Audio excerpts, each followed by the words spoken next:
Hello everyone and welcome to the Unanswered Questions True Crime Podcast. I have spent hours and hours investigating this. He basically told her that people have been killed. Journalists, independent investigators, people like that disappeared. It frightened her to the bone.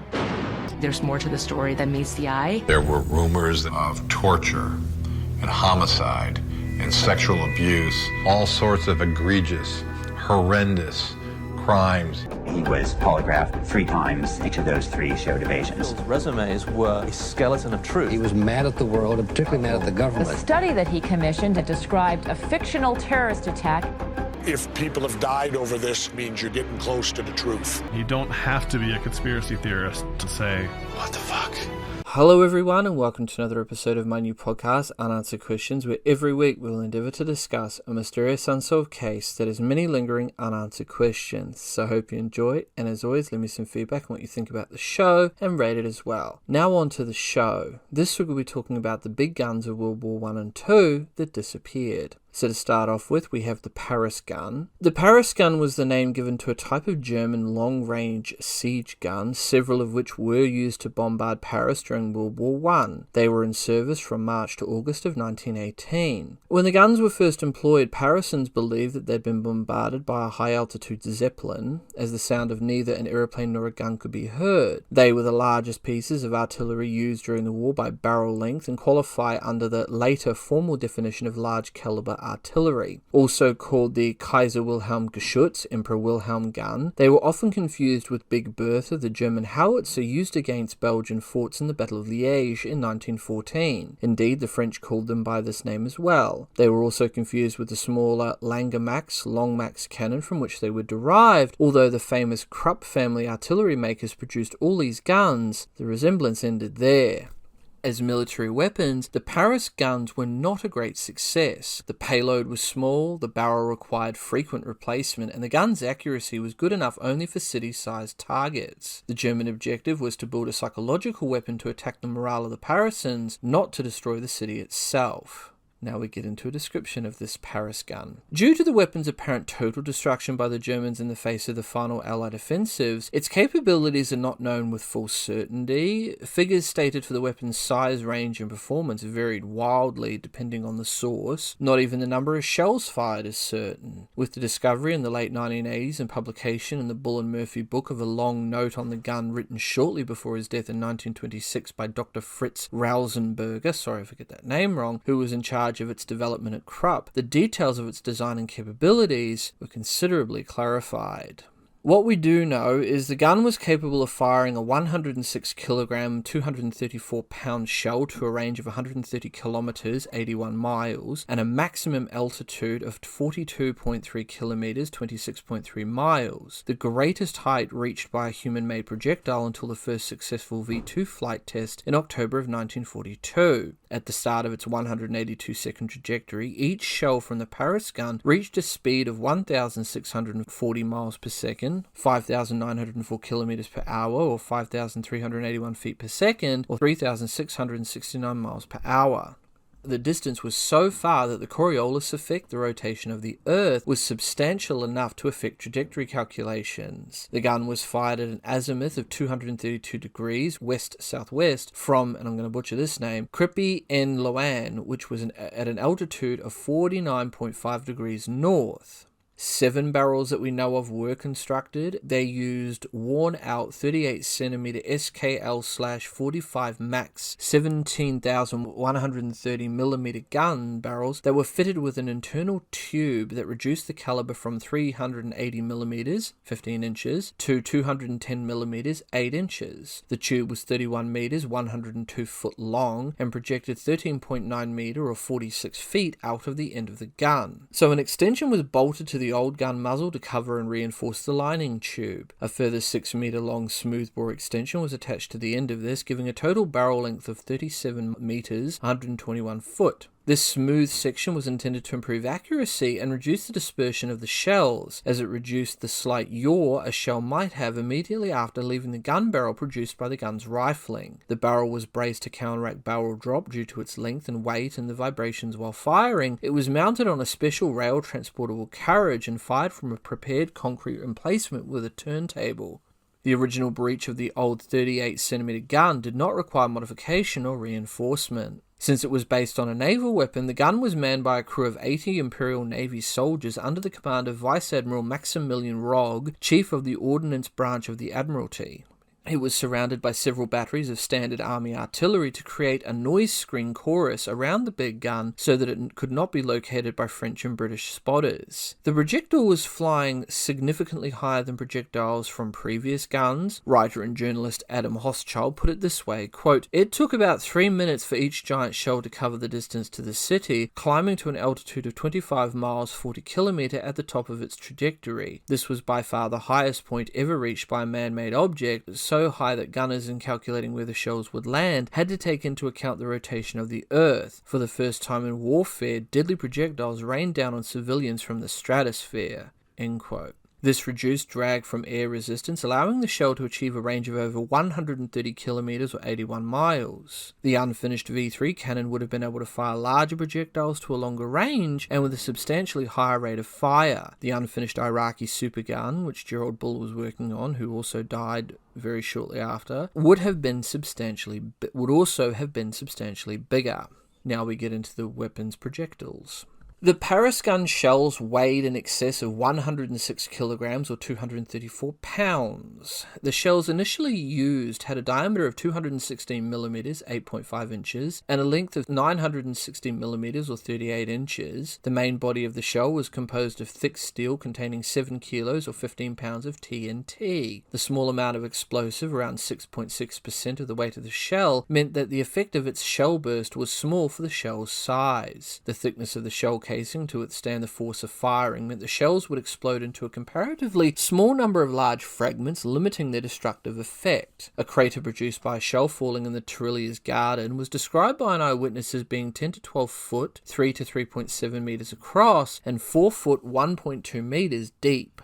The shells were propelled at such a high velocity that each successive shot wore away a considerable amount of steel from the rifled bore. Each shell was sequentially numbered according to its increasing diameter and had to be fired in numeric order lest the projectile lodged in the bore and the gun explode. Also, when the shell was rammed into the gun, the chamber was precisely measured to determine the difference in its length. A few inches off would cause a great variance in the velocity and with it the range. Then, with the variance determined, the additional quantity of propellant was calculated and its measure taken from a special car and added to the regular charge. After 65 rounds had been fired, each of progressively larger caliber to allow for wear, the barrel was sent back to Krupp and rebored to a caliber of 238mm or 9.4 inches with a new set of shells. The shell's explosive was contained in 2 compartments separated by a wall. This strengthened the shell and supported the explosive charge under the acceleration of firing. One of the shell's 2 fuses was mounted in the wall with the other in the base of the shell. The fuses proved very reliable as every single one of the 303 shells that landed in and around Paris successfully detonated. The shell's nose was fitted with a streamlined lightweight ballistic cap, a highly unusual feature for the time, and the side had grooves that engaged with the rifling of the gun barrel, spinning the shell as it was fired, so its flight was stable. 2 copper driving bands provided a gas-tight seal against the gun barrel during firing. Now we get into the use of the Paris gun in World War I. The Paris gun was used to shell Paris at a range of 120 kilometers or 75 miles. The gun was fired from a wooded hill, which was known as Le Mont de Joie, near Crépy.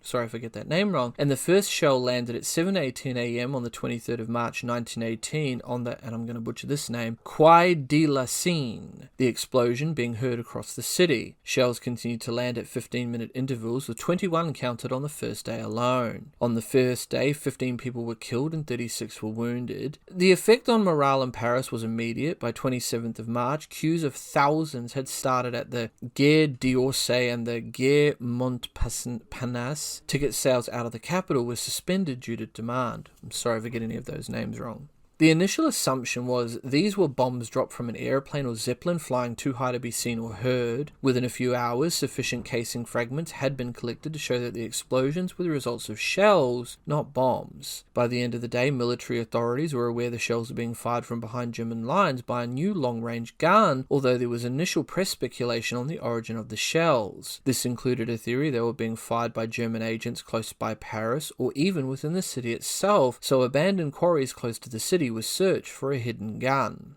3 emplacements for the gun were located within days by the French reconnaissance pilot Didier Durat, sorry if I get that name wrong, the path of the shells which landed in Paris having revealed the direction from which they were being fired. The closest emplacement was engaged by a 34cm railway gun, while the other 2 sites were bombed by aircraft, although this failed to interrupt the German bombardment. Between 320 and 367 shells were fired at a maximum rate of around 20 per day. The shells killed 250 people and wounded 620 others and caused considerable damage to property. The worst incident was on the 29th of March 1918 when a shell hit the roof of the St. Gervais et St. Protas Church, sorry if I get that name wrong, collapsing the roof onto the congregation, then hearing the Good Friday service. A total of 91 people were killed and 68 were wounded. There was no firing between the 25th and 29th of March when the first barrel was being replaced. An unconfirmed intelligence report claimed that it had exploded. Barrels were probably changed again between the 7th and the 11th of April, and again between the 21st and 24th of April. The diameter of the latter shells increased from 21 to 24 centimeters, indicating that the used barrels had been rebored.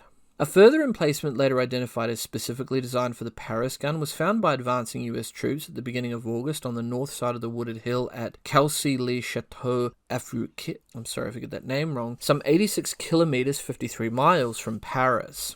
The gun was taken back to Germany in August of 1918 as Allied advances threatened its security. No guns were ever captured by the Allies, and it is believed that near the end of the war they were completely destroyed by the Germans. One spare mounting was captured by American troops in, and I'm going to butcher this name again, Breuers-sur-Frise near Chateau 3, but the gun was never found. The construction plan seemed to have been destroyed as well.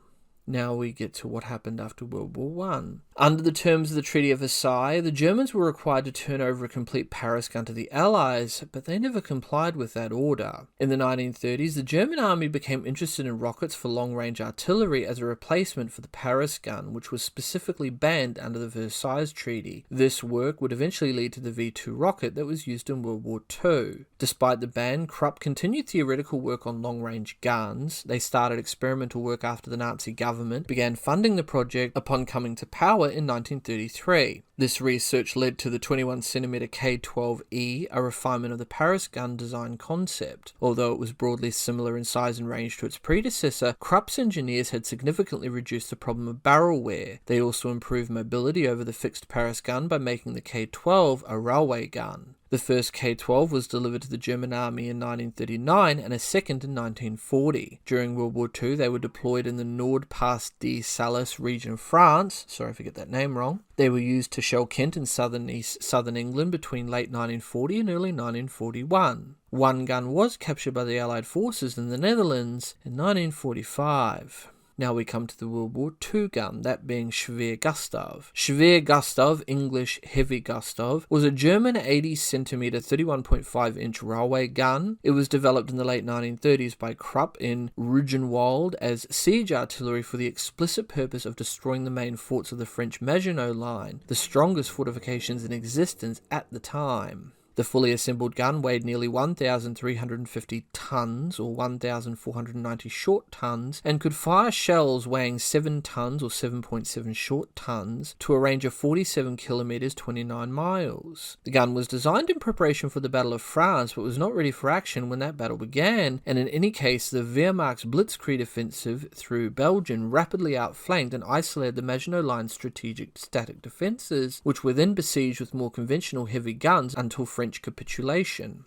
Gustav was later deployed in the Soviet Union during the Battle of Sevastopol, part of Operation Barbarossa, where amongst other things it destroyed a munitions depot located roughly 30 meters 98 feet below ground level. The gun was moved to Leningrad and may have been intended to be used in the Warsaw Uprising like other German heavy siege pieces, but the uprising was crushed before it could be prepared to fire. Gustav was destroyed by the Germans near the end of the war in 1945 to avoid capture by the Soviet Red Army. Schwergastov was the largest caliber rifled weapon ever used in combat, and in terms of overall weight, the heaviest mobile artillery piece ever built. It fired the heaviest shells of any artillery piece, and it was surpassed in caliber only by the unused British Mallets mortar and the American Little David bomb testing mortar, both at 36 inches, 91.5 centimeters, but was the only one of the three to be used in combat. Now we get into the development of Schwergastov.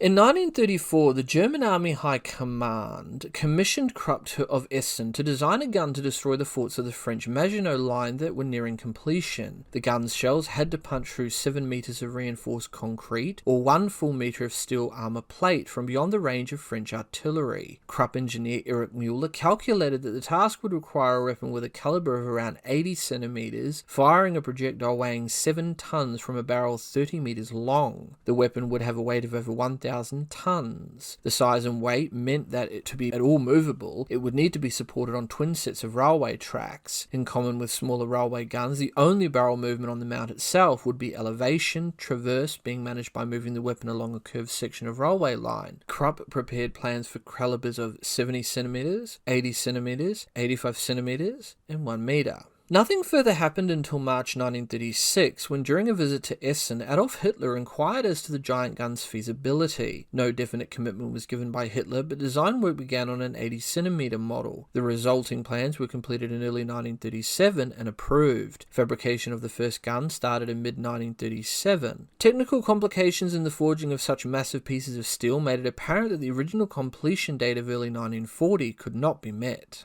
Krupp built a test model in late 1939 and sent it to the Hillersbein Proving Ground for testing. Penetration was tested on this occasion, and firing at high elevation, the 7.1-ton shell was able to penetrate the specified 7 meters of concrete and 1 meter armor plate. When the tests were completed in mid-1940, the complex carriage was further developed. Alfred Krupp, after whose father the gun was named, personally hosted Hitler at the Rugenwald Proving Ground during the formal acceptance trials of the Gustav gun in early 1941.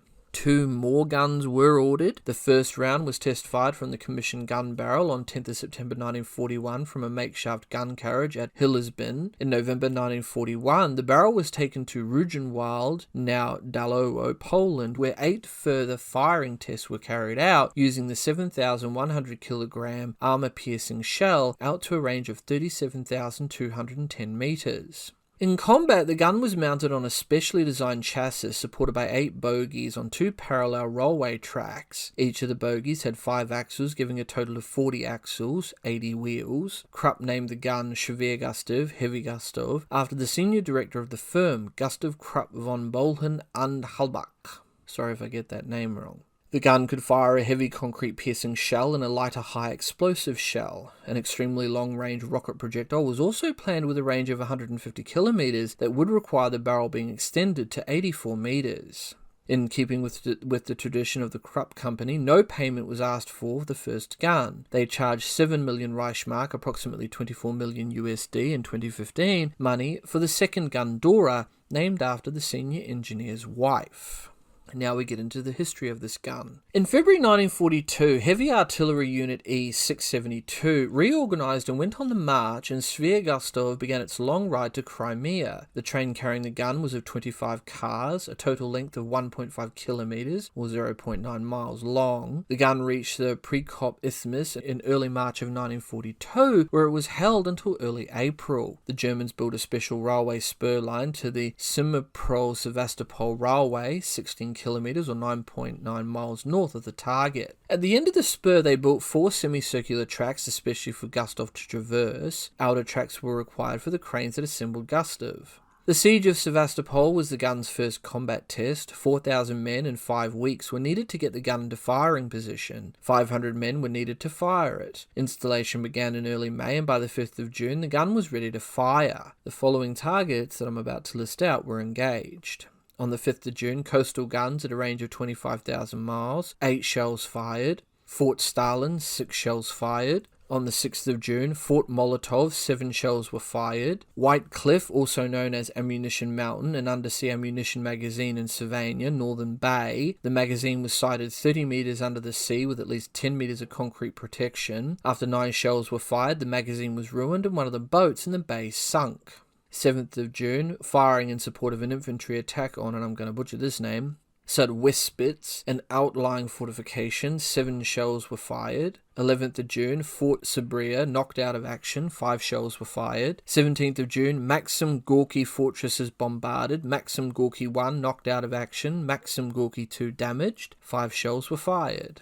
By the end of the siege on 4th of July, the city of Sevastopol lay in ruins and 30,000 tons of artillery ammunition had been fired. Gostov had fired 47 rounds and worn out its original barrel, which had already fired around 250 rounds during testing and development. The gun was fitted with a spare barrel, and the original was sent back to Krupp's factory in Essen for relining. The gun was then dismantled and moved to the northern part of the Eastern Front, where an attack was planned on Leningrad. The gun was placed 30 kilometers or 18.6 miles from the city near the railway station of Tatsty.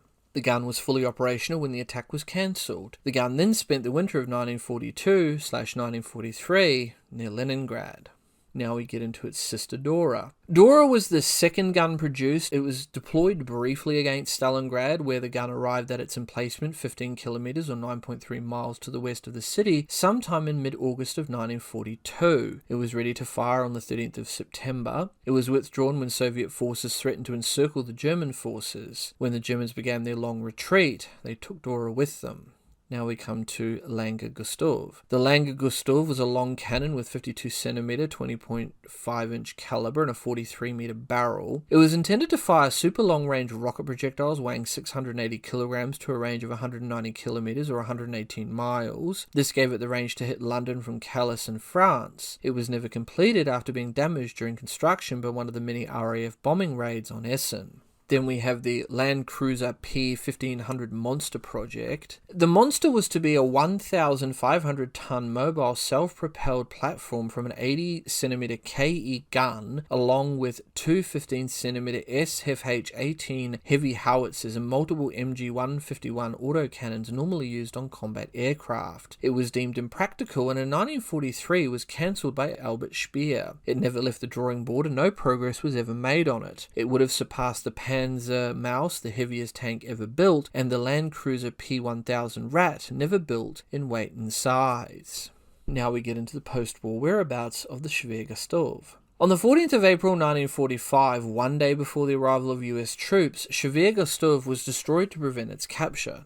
On the 22nd of April 1945, its ruins were discovered in a forest 15 kilometers 9.3 miles north of Arabakh and about 50 kilometers 31 miles southwest of Shimensk. In summer of 1945, Schwer Gustav was studied by Soviet specialists and in autumn of the same year was transferred to Mersburg, where the Soviets were gathering German military material. Thereafter, the trail of the gun was lost.